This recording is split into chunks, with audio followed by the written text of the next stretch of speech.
Good morning, everyone. This is Daniele Capezzone, a view from Italy, the Watcher Post from the UTOPIA Studios in Rome. Have a nice Friday. It takes great braveness and courage to demonstrate against a violent regime and to put your life at risk against a regime. So our thoughts and hearts are with the Cuban guys who are demonstrating for their liberty. Let me make a couple of remarks about this demonstration in Cuba. The first one, here in Italy, every year, we proudly celebrate the 25th of April, which is the date which marks the fall of the fascist dictatorship and the date which paved the way for the establishment of a democratic republic. If we celebrate that date, and of course we are right to do so, why shouldn't we wish a sort of 25th of April for the oppressed people all over the world, a 25th of April for the Chinese, for the Vietnamese, for the Cubans? Watch out, it's not a question of exporting values or exporting democracy. We know very well that you cannot drop democracy out of a plane from 10,000 feet, okay.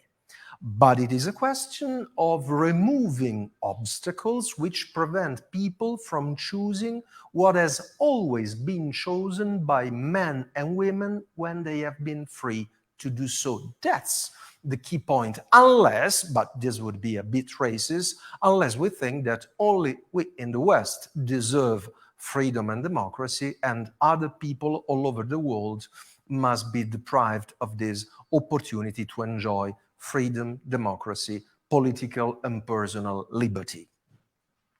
My second remark is also an advice. After watching this conversation, View from Italy, please watch out and watch on YouTube or Google an old conversation between Bill Kristol, the former editor of the Weekly Standard, a magazine which has now shut down, and Garry Kasparov, who was the former Russian chess champion and is a freedom fighter.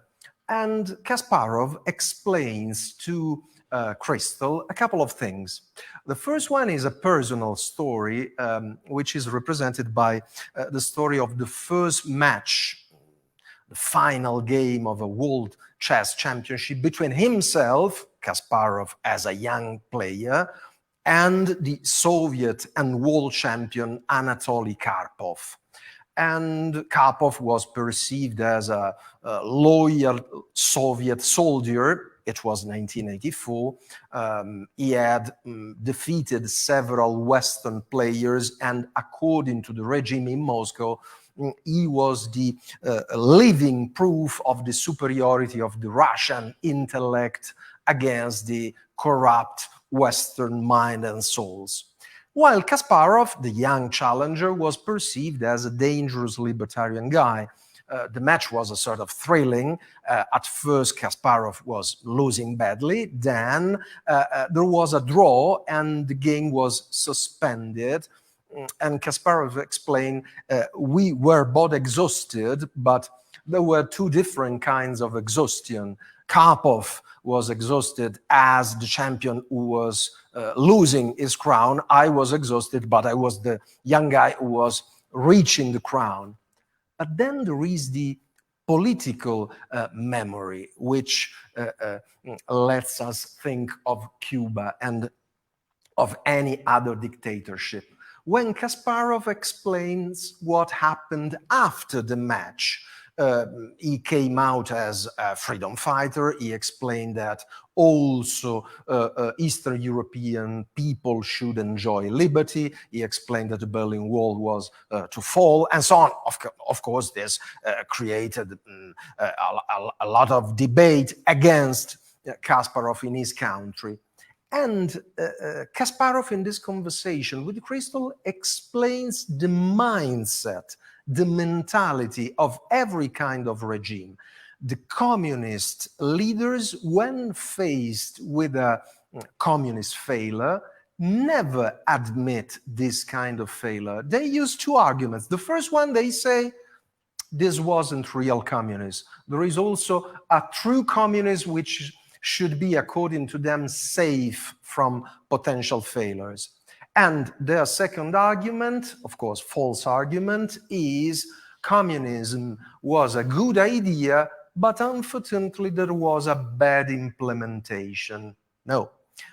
Kasparov disagrees with that, and of course he is right to disagree, and he says that communism and any kind of dictatorship of left-wing or right-wing dictatorship are never good ideas.